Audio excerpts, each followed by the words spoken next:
You're standing in line at the grocery store checkout.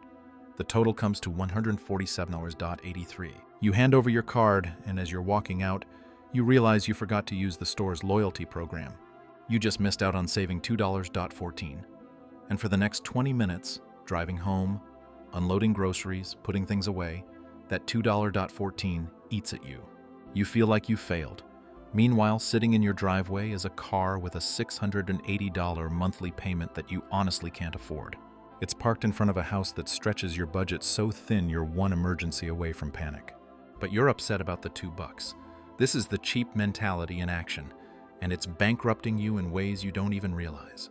My name is James Money, and what I'm about to show you isn't another lecture about cutting expenses or skipping overpriced coffee. This is about the psychological trap that keeps people broke even when they think they're being financially responsible. Because here's the truth most won't tell you. Being cheap is an emotional reaction rooted in fear. Being wealthy is a strategic calculation of value. Until you understand the difference and make the switch, you'll stay stuck no matter how hard you pinch pennies. The gas station trap. Let me give you the most perfect example of cheap thinking destroying wealth. You're driving around town and you see two gas stations. One is selling regular unleaded for $3.89 a gallon. The other one, 15 minutes across town, is advertising $3.79. You make the decision. You're going to drive those extra 15 minutes to save 10 cents per gallon. Feels smart, right? You're being responsible with money. Let's actually do the math. Your car has a 15-gallon tank. At 10 cents savings per gallon, you just saved $1.50. Congratulations. Except you didn't. That 15-minute drive across town, that's 30 minutes round trip. Your car gets about 25 miles per gallon in the city. You burned roughly a gallon of gas making that trip, which at $3.79 cost you $3.79. You spent $3.79 in half an hour of your life to save $1.50. You paid $2.29 for the privilege of feeling like you saved money. But it gets worse. What's your time worth? Let's say you make $25 an hour at your job. That half hour you spent hunting for cheap gas, that's $12.50 of your life you'll never get back.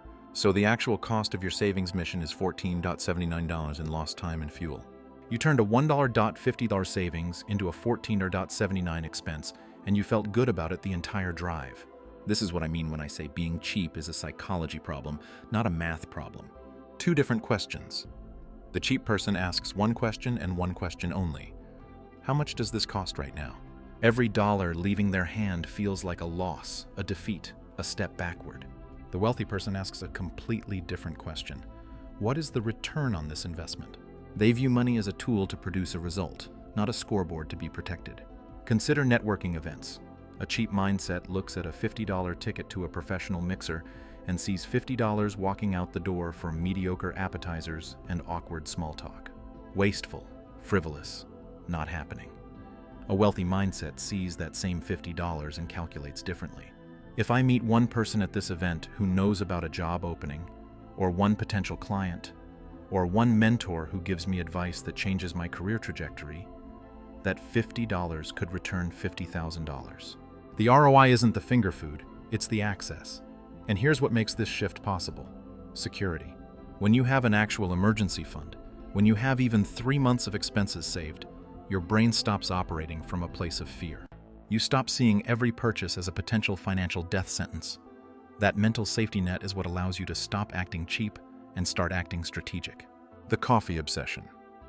Now let's talk about the obsession that's infected the entire personal finance world: the coffee. How many times have you heard that cutting out your daily latte is the secret to wealth? Skip Starbucks, make it at home, and you'll retire a millionaire. It's the most repeated advice in the game, and it's mostly garbage. Yes, technically making coffee at home instead of buying it saves money. If you're spending $5 a day on coffee, that's $1,825 a year. Brew it yourself for pennies and you pocket the difference. But let's be honest, that $1,825 annually isn't making you rich. It's not nothing, sure, but it's not changing your life either. Meanwhile, the person agonizing over whether they can afford a $5 coffee is completely ignoring the $47,000 SUV in their driveway with a $680 monthly payment. They're obsessing over the latte while hemorrhaging money on car depreciation, insurance they can barely afford, and premium fuel. They'll debate for 10 minutes whether to buy the name brand cereal or the store brand to save 80 cents, then go home to a house that costs $400 more per month than they should be paying. This is the cheap trap, sweating the small stuff while ignoring the massive financial leaks. You're bailing water out of the boat with a teaspoon while there's a gaping hole in the hull. Decision fatigue. And there's another cost nobody talks about. Decision fatigue.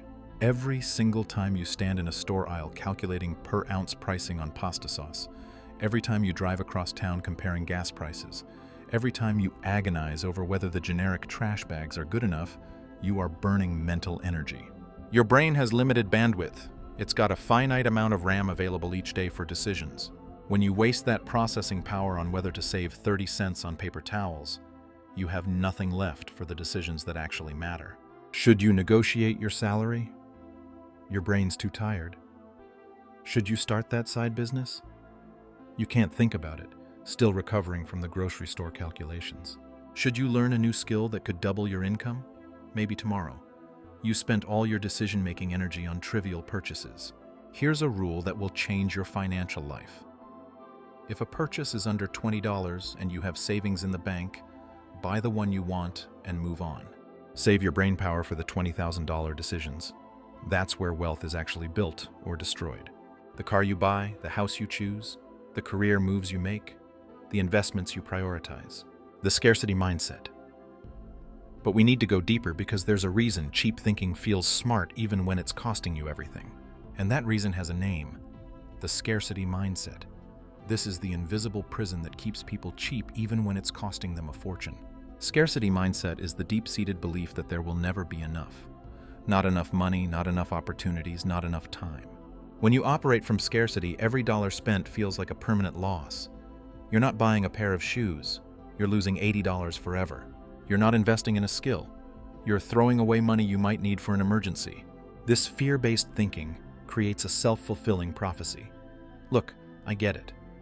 Maybe you grew up watching your parents fight over money. Maybe you graduated into a recession. Your brain learned to hoard resources to survive. That behavior kept you safe back then, but it's keeping you stuck now. You're so terrified of running out of money that you make decisions that guarantee you'll stay broke. You refuse to spend $1,000 on a professional certification that could increase your salary by $15,000 a year because what if something bad happens and you need that $1,000? Meanwhile, someone with an abundance mindset sees that same $1,000 as seed money. They plant it knowing it'll grow into something bigger. They're not reckless, they're strategic. They understand that calculated risk beats guaranteed stagnation every single time. The language you use reveals which mindset you're operating from. Cheap people say, "I can't afford that." It's a declaration of powerlessness. You're a victim of circumstances. Wealthy people say, "I'm choosing not to spend on that right now because I'm prioritizing something else." Same decision, completely different psychology. One is scarcity, one is empowerment. Words matter because they shape how you see yourself. If you constantly tell yourself and others that you can't afford things, you're reinforcing an identity of financial inadequacy. You're programming yourself to stay small. Refusing to invest in yourself. Now let's talk about the most expensive form of being cheap: refusing to invest in yourself. This is where the damage becomes irreversible. A cheap person won't spend $500 on an online course that teaches a high-income skill because that's too much money for information. So they stay stuck in a job they hate, making $45,000 a year, convincing themselves they're being financially responsible. Meanwhile, someone else takes that same course, learns the skill, and within a year they're freelancing for $80 an hour. The cheap person saved $500. The strategic person earned an additional $30,000. 5 years later, the gap is catastrophic. One person is still pinching pennies. The other bought a house.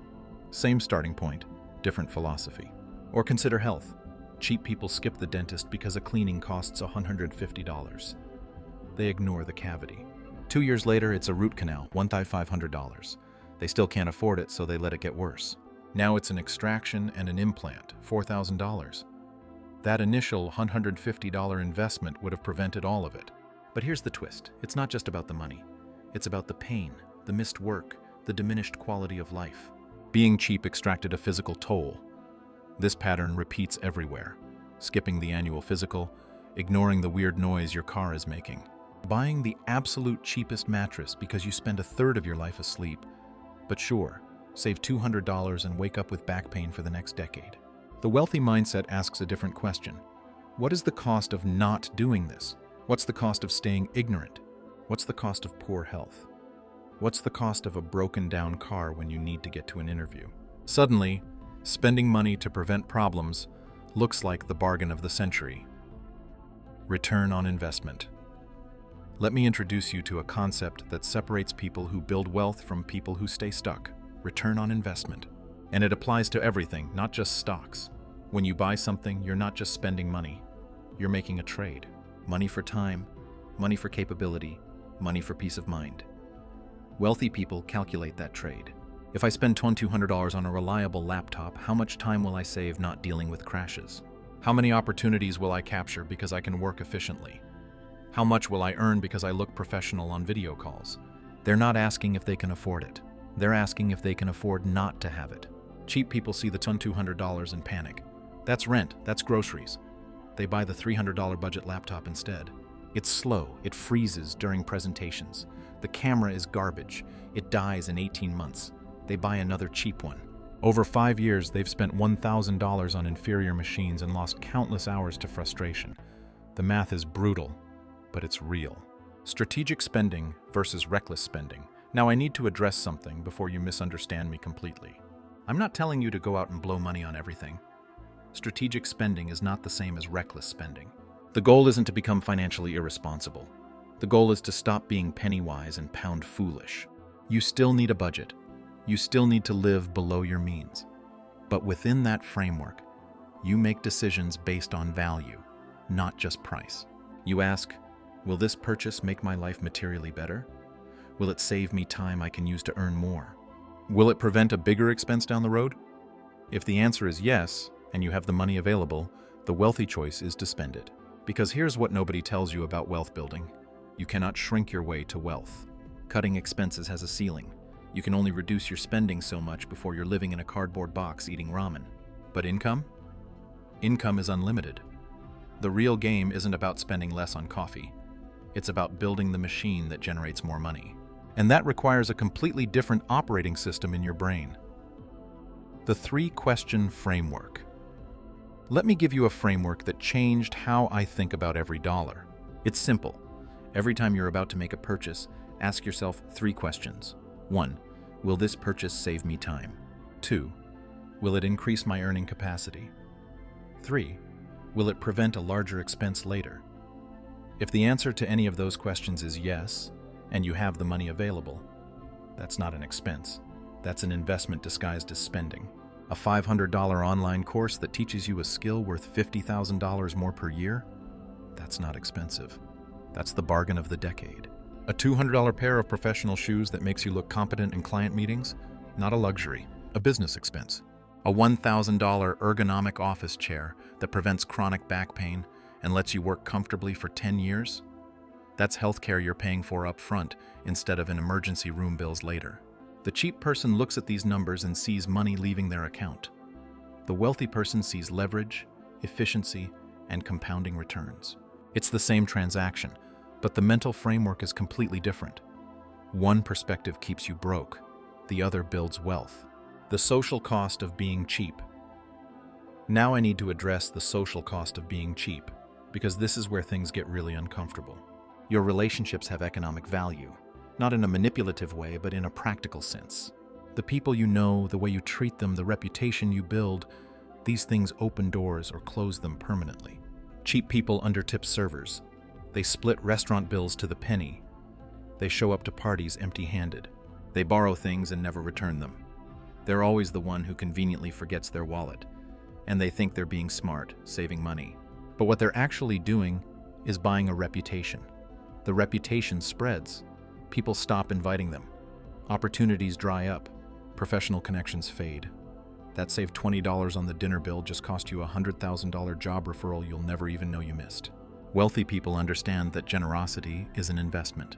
Picking up the tab occasionally, tipping well, bringing a nice bottle of wine, these aren't wasteful expenditures. They're relationship capital. They're building a network of people who remember how you made them feel, who think of you when opportunities arise, who want to help you succeed because you've demonstrated that you value them. The math is invisible, but it's real. Being cheap might save you a few hundred a year in social situations. Being generous and strategic in your relationships can generate tens of thousands in unexpected opportunities, partnerships, and goodwill. It's not even close. The identity shift. Here's where we need to talk about the identity shift because this is the deepest level. Being cheap isn't just a set of behaviors. It's an identity you've constructed. It's a story you tell yourself about who you are and what you deserve. Every time you say, "I can't afford that," you're not making a factual statement about your bank balance. You're reinforcing a self-concept. Language matters more than you think. Cheap people use powerless language. "I can't afford it, that's too expensive, I wish I could," but it's the vocabulary of scarcity, of victimhood, of being at the mercy of circumstances. Wealthy people, even when they're choosing not to spend, use empowered language. "I'm choosing to allocate my resources elsewhere. That doesn't align with my current priorities. I'm investing in something else right now." Notice the difference? One is passive, helpless. The other is active, strategic. Same decision, completely different mental framework. And your brain listens to the stories you tell it. If you constantly frame yourself as someone who can't afford things, your subconscious will work to make that story true. It will find ways to keep you broke because that's the identity you've claimed. But if you start telling yourself a different story, if you start speaking and thinking like someone who makes strategic resource allocation decisions, your brain will start solving for that instead. It will look for opportunities to earn more. It will spot inefficiencies. It will calculate ROI. The shift in language creates a shift in thinking, which creates a shift in behavior, which creates a shift in results. Your action plan. So here's your homework. Audit your spending for the last 3 months. Not to shame yourself, but to find the pattern. Where are you being cheap in ways that cost you more long-term? Where are you spending money that generates zero return? Where are you bleeding cash on big structural things while obsessing over small things? Then make one change. Just one. Stop agonizing over purchases under $20 if you have savings. Buy the thing you actually want and redirect that mental energy toward figuring out how to make an extra $1,000 this month. That one shift will do more for your wealth than a decade of coupon clipping. You cannot shrink your way to wealth. You can only grow your way there. Stop focusing on the $5 leaving your pocket and start focusing on the thousands that could be entering it. That's the difference between cheap and wealthy. One is playing defense with pennies. The other is playing offense with strategy.